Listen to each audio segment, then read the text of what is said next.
সামান্তরিক সূত্র কি বলতেছে, কিভাবে আমরা ভেক্টর যোগ করতে পারি, একাধিক ভেক্টরকে যোগ করতে পারি। তো সামান্তরিক সূত্র বলতেছে যদি কোনো একটা সামান্তরিক মানে কি আমরা জেনে থাকি যে বহুভুজের যে চতুর্ভুজের হচ্ছে বিপরীত দুই বাহু সমান্তরাল এবং বিপরীত দুই বাহু সমান এবং সমান্তরাল, তাদেরকে আমরা সামান্তরিক বলে থাকি। তো সামান্তরিকের দুই বাহু যদি আমাদের কোনো ভেক্টর নির্দেশ করে থাকে কোনো একটা বিন্দুতে, ভেক্টরের কোন একটা বলছে সামান্তরিকের একই বিন্দু হতে অঙ্কিত সন্নিহিত বাহু, নির্দিষ্ট একটা বিন্দু হতে, এটা যদি একটা বিন্দু ধরে নিই, এই বিন্দু হতে অঙ্কিত সন্নিহিত বাহু, অঙ্কিত মানে আঁকা, সন্নিহিত মানে পাশাপাশি দুইটা বাহু যদি কি করে থাকে একটা কণার উপর, এই কণার উপর যদি একই সময়ে ক্রিয়াশীল দুইটি ভেক্টরের মান পি এবং কিউ, দুইটা ভেক্টরের মান যদি নির্দেশ করে, তাহলে এই যে সামান্তরিকের বিপরীত যে বাহু আছে, বিপরীত বাহু যদি আমি যোগ করি, তাহলে যে সামান্তরিক উৎপন্ন হয়, এই সামান্তরিকের যে কর্ণ আছে, কর্ণ তৈরি হয়, সেই কর্ণ হবে এই দুই ভেক্টরের লব্ধির মান নির্দেশ করবে এবং দিক, একই সাথে দিক নির্দেশ করবে। এটা হচ্ছে আমাদের সামান্তরিকের সূত্র। আমি যদি আবার বলি যে একটা সামান্তরিকের আমরা ধরে নিলাম যে এ বি সি ডি একটা হচ্ছে সামান্তরিক। তো এই সামান্তরিকের নির্দিষ্ট একটা বিন্দুতে ক্রিয়াশীল যদি একটা কণা দুইটা ভেক্টর পি আর কিউ একটা কণার উপর যদি ক্রিয়াশীল হয়, তাহলে পি একটা ভেক্টর, কিউ একটা ভেক্টর, তাহলে এই দুইটা বাহু যদি দুইটা ভেক্টরকে নির্দেশ করে, তাহলে পি আর কিউ এর রেজাল্ট ফোর্স কি হবে?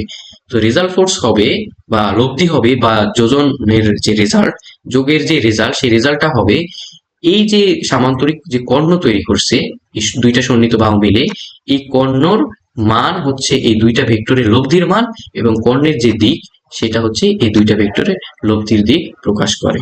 তাহলে আমরা বলতে পারি আর ইকুয়াল পি প্লাস কিউ, এই দুইটা ভেক্টরের হচ্ছে আমাদের ভেক্টর লব্ধির মান। তো আমরা সামান্তরিকের লব্ধির মান কত হবে এটা আসলে আমরা মেজার করব। যে আমরা তো বুঝলাম যে এই কর্ণ পি আর কিউ দুইটা ভেক্টরের লব্ধির মান নির্দেশ করে, তাহলে সেই মান কতটুকু, সেই মান এর মানের ভ্যালু কত, সেই মানের ভ্যালু যদি আমরা বের করতে চাই, তাহলে এখানে আমাদের কিছু কাজ আছে, যেমন হচ্ছে অতিরিক্ত কিছু ধরে নিতে হবে। যেমন এখান থেকে আমরা চিত্রটা যদি নতুন করে ড্র করার চেষ্টা করি সেম বইয়ের মতো করে, যে আমাদের পি ভেক্টর, এটা হচ্ছে আমাদের কিউ,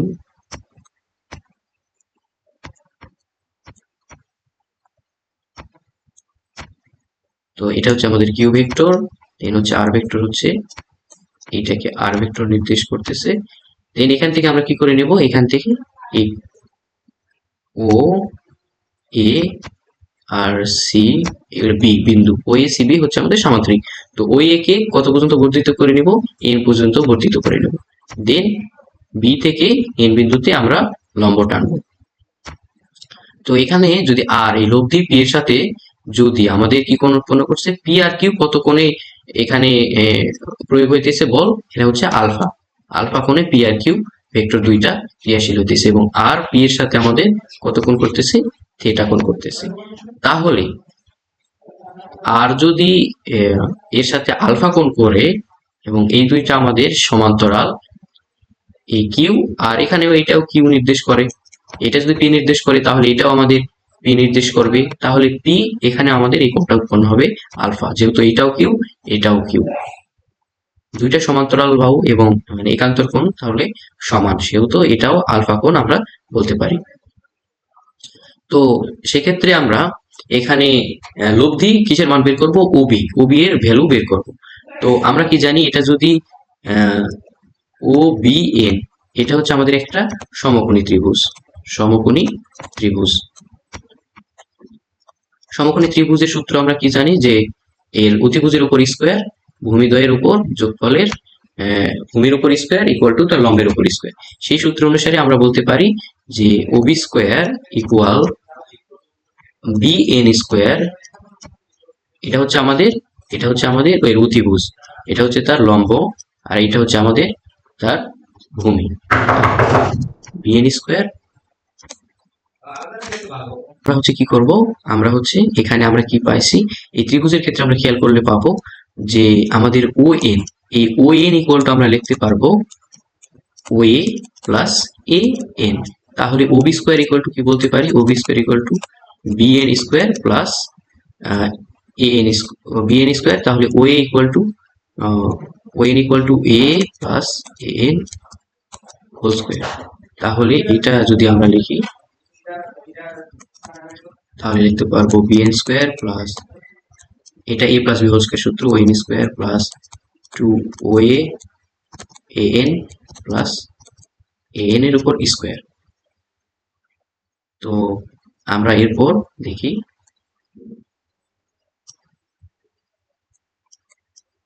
এখান থেকে আমরা কি বলতে পারবো যে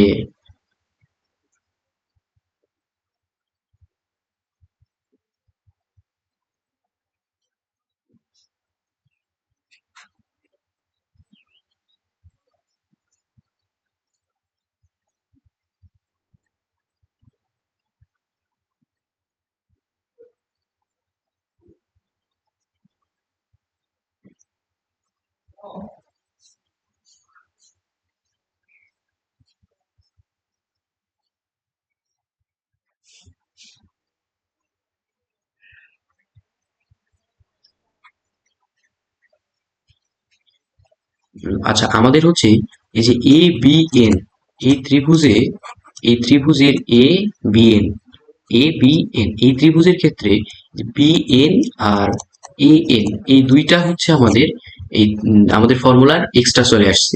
কারণ হচ্ছে আমাদের ভেক্টর ছিল পি এবং কিউ, মানে ও এ আর ও সি এবং আর ছিল, আমাদের এই তিনটার মধ্যে সম্পর্ক তৈরি করতে চাই। সো এখানে এ এন আর বি এন এর কে রিপ্লেস করতে হবে। তো কিভাবে রিপ্লেস করব, তো আমরা এই ত্রিভুজ থেকে বলতে পারি যে সাইন আলফা ইকুয়াল টু বিপরীত বাহু ভাগ অতিভুজ, সেই হিসাবে লিখতে পারি বিএন ডিভাইডেড ভাগ এ বি। তাহলে আমরা কি বলতে পারবো, বিএন কে রিপ্লেস করব, তাহলে এ বি সাইন আলফা। দেন আবার হচ্ছে কাকে রিপ্লেস করব, এ এন কে রিপ্লেস করব। তাহলে এ এন রিপ্লেস যদি করতে চাই তাহলে আমরা বলতে পারি কজ আলফা ইকুয়াল টু ভূমি ভাগ অতিভুজ। তাহলে ভূমি হচ্ছে এখানে এ এন, এই সেম ত্রিভুজের ক্ষেত্রে এ বি এন, এই ত্রিভুজের ক্ষেত্রে এই যে এই ত্রিভুজের ক্ষেত্রে তাহলে এ এন ভাগ হচ্ছে আমরা বলতে পারি এ বি। তাহলে এখানে এ এন রিপ্লেস করতে চাইলে এ এন এখানে নিয়ে আসবো, তাহলে এ বি কজ আলফা। তাহলে এ বি কজ আলফা, তাহলে আমরা মেন এই যে ফর্মুলায় এ এন আর হচ্ছে আমাদের এ বি এন এই দুইটাকে রিপ্লেস করব, কারণ এই দুইটা হচ্ছে আমাদের ত্রিভুজের বাইরের অংশ। তাহলে যে আমাদের ওবি স্কোয়ারের যে ফর্মুলা ছিল ওখানে যদি আমরা এটা বসাই দিই এ এন আর বি এন এর ভ্যালু, তাহলে কি হবে, আমাদের কি ছিল ও এ স্কোয়ার ছিল, তাহলে দেন টু ও এ সমস্যা নাই, এই যে এ এন, তাহলে এখানে কি লিখবো cos alpha, A B cos alpha, A B cos alpha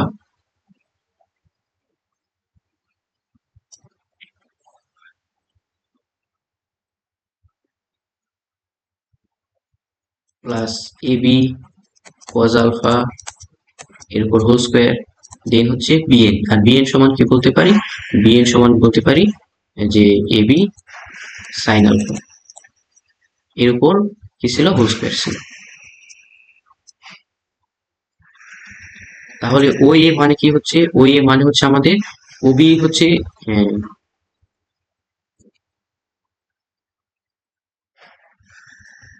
Obi হচ্ছে এখানে আমরা কি ধরে নিছি, OB equal to O B, এখানে ইকুয়াল টু হচ্ছে আর, তাহলে আর এর উপর স্কোয়ার, ও এ ও এ এটা হচ্ছে আমার পি এর উপর স্কোয়ার, তাহলে টু ও এ মানে হচ্ছে পি, এ বি মানে হচ্ছে আমার এ বি, তাহলে এ বি যা আর ও সি একই, A B R O C same, A B equal O C দুইটা ভেক্টর সেম, সেম হয়ে ও এ আর সিবি দুইটা সামান্তরিকের বিপরীত বাহু সমান এবং একই দিক নির্দেশ করে, সুতরাং এটা আমরা সেম বলতে পারি। সুতরাং ওই বি ইকুয়াল টু কিউ লিখতে পারি cos alpha plus A B, A B মানে হচ্ছে আমার Q cos alpha cos square alpha plus A B মানে হচ্ছে Q sine square alpha, Q square হবে, কিউ স্কোয়ার। তাহলে এখান থেকে আমরা যদি পি স্কোয়ার, এখানে আর স্কোয়ার ছিল, P square plus two P Q cos alpha plus Q square, এখান থেকে কমন নিয়ে যদি আমরা sine square plus cos square লিখতে পারি, দেন হচ্ছে আমরা P square plus P square plus 2pq cos alpha plus Q square, আমরা জানি sine square plus cos square equal 1, ত্রিকোণমিতির সূত্র। দেন আমরা পেয়ে যাই পি স্কোয়ার, এটাকে যদি আমরা সাজাই লিখি তাহলে হবে P square plus Q square plus 2pq cos alpha R square. এটাই হচ্ছে আমাদের, অতএব আর লব্ধি আর এর ভ্যালুটুকু হবে P square plus Q square plus 2pq cos alpha. এটাই হচ্ছে আমাদের ভেক্টর লব্ধির মান, ভেক্টর লব্ধির মান।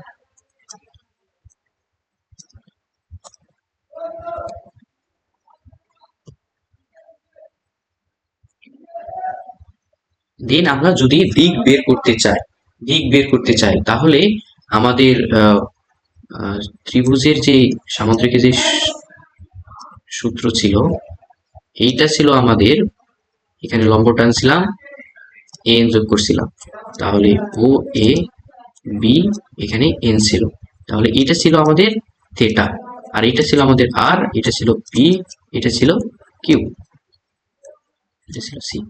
তো এখানে আমাদের থেটা বের করতে চাই, তাহলে যদি থেটা বের করতে চাই তাহলে দেখি যে ও এ এন এই ত্রিভুজে হচ্ছে আমাদের সমকোণী ত্রিভুজ, তাহলে সমকোণী ত্রিভুজ হলে এই থেটা, তাহলে আমরা ট্যান ধরে নিতে পারি, তাহলে ট্যান থেটা ইকুয়াল টু কি বলতে, এই থেটা বের করতে চাই, ট্যান যদি ট্যান থেটা নেই তাহলে আমরা কি বলতে পারবো, এটা যেহেতু সমকোণী ত্রিভুজ সেহেতু বলতে পারবো এন ডিভাইডেড ভাগ ও এন। তাহলে এ এন সমান, এন তো আমাদের ত্রিভুজের বাইরে, সরি, এটা হচ্ছে আমাদের এ ছিল আর এইটা ছিল আমাদের বি, এটা ছিল এ বিন্দু, এটা ছিল বি বিন্দু, তাহলে আমরা এটাকে বলতে পারি বিএন ডিভাইডেড ভাগ ওএন। তাহলে বিএন যেহেতু আমাদের এই যে পি আর কিউ এর বাইরে, তাহলে বিএন সমান আমরা কি জানি, কিছুক্ষণ আগে ফর্মুলা ইউজ করছি যে বিএন ইকুয়াল টু হচ্ছে আমার A B sine alpha, A B sine alpha.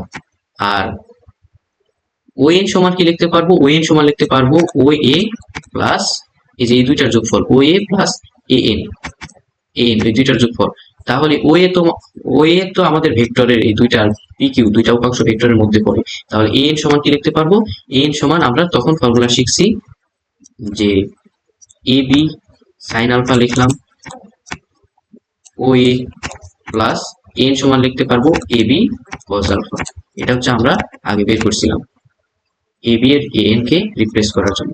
তাহলে আসলে আমরা যদি এখন ভেক্টরের চিহ্নগুলো ইউজ করি তাহলে বলতে পারবো এ বি মানে হচ্ছে আমার এখানে Q vector, Q sine alpha, O A হচ্ছে আমার পি ভেক্টর, তাহলে P plus A B Q cos alpha, যেখানে আলফা হচ্ছে কি পি আর কিউ দুইটার মধ্যবর্তী ভেক্টর চিহ্ন। এই হচ্ছে আমাদের থেটার ফর্মুলা। তাহলে থেটা ইকুয়াল টু কি বলতে পারবো যে tan inverse Q sine alpha P plus Q cos alpha. তো আমরা যদি এটাকে সামারাইজ করি তাহলে এটা দেখতে পাবো যে দুইটা ভেক্টর যদি সামান্তরিকের দুইটা সন্নিহিত বাহু নির্দেশ করে তাহলে আর এর মান পাইলাম R equal to P square plus Q square 2pq cos alpha, আর এই থেটার মান পাইলাম এই theta tan inverse Q P, R এর মধ্যবর্তী কোণ আলফা, মানে পি আর কিউ যদি আলফা বরাবর, এই টোটাল কোণ যদি আলফা বরাবর ক্রিয়াশীল হয় তাহলে এই লব্ধি আর এর সাথে পি যে কোণ উৎপন্ন করতেছে এই কোণ থেটা যদি হয় তাহলে থেটার ফর্মুলা হচ্ছে এটা tan inverse Q sine alpha P plus Q cos alpha. তো এখানে বিষয় হচ্ছে যদি আমরা পি এর সাথে কোণ উৎপন্ন করে তাহলে পি এর সাথে কোণ উৎপন্ন করছে বলে এখানে পি প্লাস উপরে Q sine alpha plus Q cos alpha. যদি আমাদের কখনো প্রশ্ন আসে যে আর এর সাথে কিউ এর সাথে যে থেটা কোণ উৎপন্ন করছে সেটা বের করো, এটা যদি আলফা হয় এটা যদি আমার পি হয় তাহলে আর এর ফর্মুলা সেম থাকবে আর লব্ধির ফর্মুলা সেম থাকবে, কিন্তু এই থেটার ফর্মুলা হয়ে যাবে tan ইনভার্স, এখানে হবে কিউ প্লাস, তাহলে এখানে P sine alpha P cos alpha, এতটুকু মনে রাখতে হবে।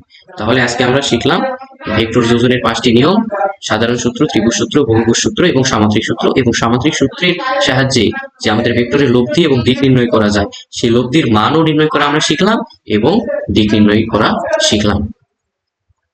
তো আজকে এটুকুই, দেখা হবে পরবর্তী ক্লাসে।